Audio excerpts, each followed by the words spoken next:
Bonjour à tous.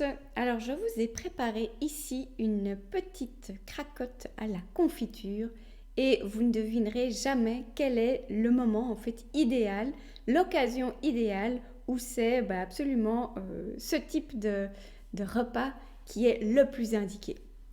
Je suis Véronique Declercq, fondatrice de l'alimentation joyeuse et je vous aide à manger sainement au quotidien sans prise de tête. Alors pour ceux qui me suivent déjà un petit peu, vous êtes sans doute surpris de me voir parler de un de confiture et de 2 de cracotte. Alors en effet, euh, c'est une occasion un peu hors des sentiers battus, je vais dire, une occasion un peu particulière qui fait que ce type de repas, donc une petite cracotte à la confiture, est vraiment totalement indiqué. Alors, tout de suite l'info, non, il ne s'agit pas du petit déjeuner.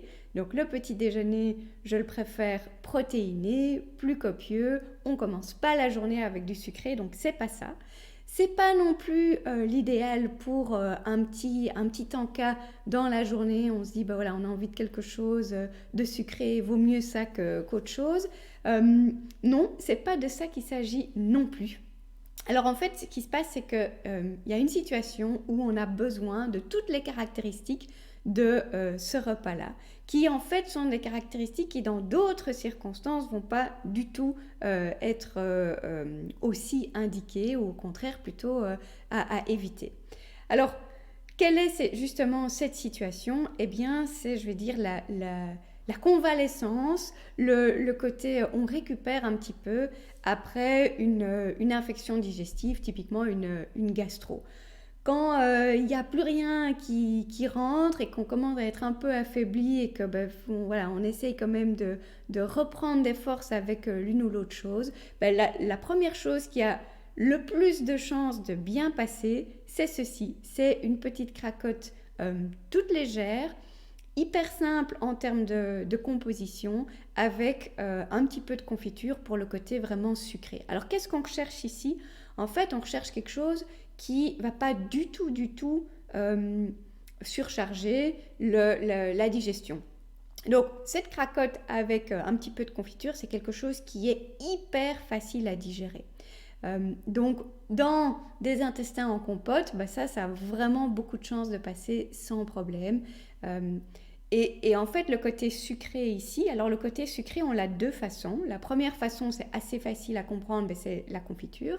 Euh, la deuxième, c'est la cracotte en tant que telle. Parce qu'en fait, l'amidon qu'on retrouve dans les céréales, dans toutes les céréales, en cours de digestion et très très tôt en cours de digestion, ils se transforment en glucose et vont passer très vite dans le sang. Et donc c'est ça l'avantage en fait, c'est qu'on va tout de suite avoir du sucre dans le sang qui, dans cette occasion précise ici, c'est ce qu'on cherche, c'est ce petit coup de pouce sur du court terme, parce que c'est vrai que ça ne tient pas du tout sur du long terme, mais voilà, dans cette situation-ci, c'est vraiment ce qu'on recherche.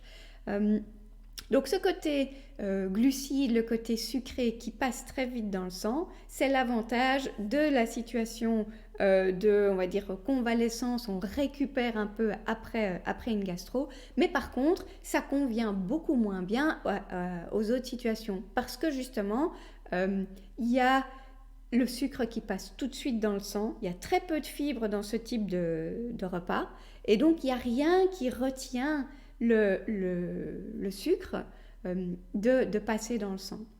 Ce qui provoque une hyperglycémie. Alors une hyperglycémie, c'est toujours, en fait, c'est le rendez-vous pour la fringale quelque temps après. Quand on fait trop vite monter la glycémie, après on redescend trop bas et ça crée des envies de sucre, des envies de grignoter, des coups de pompe, des difficultés de concentration. Donc en fait, si on vous commencez votre journée avec ça en vous disant ok, c'est une petite cracotte légère, ça doit pas faire de mal, c'est des bons ingrédients, en fait vous allez vraiment avoir une matinée qui sera compliquée. Si vous prenez ça comme petit encas en cours de journée, là aussi en fait ça va vous programmer à avoir de nouveau faim peu de temps plus tard.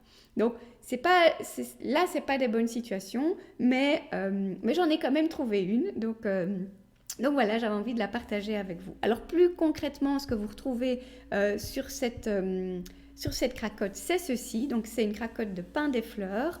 Il y a plein de sortes différentes. Ici j'ai pris les multicéréales.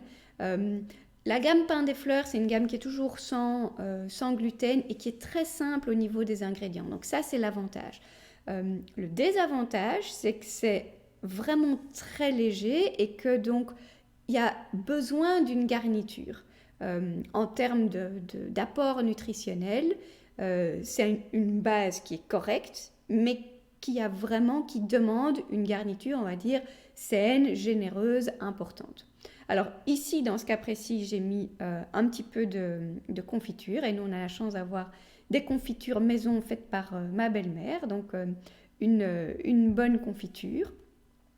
Par ailleurs,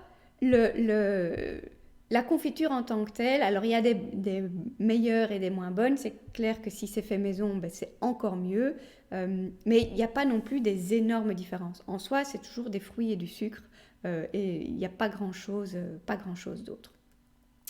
Je reviens peut-être juste, j'ai peut-être pas été suffisamment en détail sur le côté le sucre de cette cracotte, parce qu'il n'y a pas de sucre ajouté dans la cracotte, mais l'amidon, je vous disais, se digère très vite en glucose. Et cette digestion se fait tellement rapidement parce qu'en fait, elle se fait déjà au niveau de la mastication et au niveau du mélange avec la salive. Donc ça se passe très très vite. C'est le désavantage dans, on va dire, la vie normale, c'est l'avantage en cas de post-gastro où justement le système digestif il est à peine stimulé et donc il y a des bonnes chances que ça passe. Alors voilà pour le petit truc un peu amusant, j'espère que ça vous sera quand même utile et en tout cas je vous souhaite de rester en bonne santé et de ne pas devoir passer par cette étape-là, donc je vous souhaite en fait de ne jamais devoir tester mon petit truc. Voilà, à bientôt pour d'autres astuces, d'autres idées.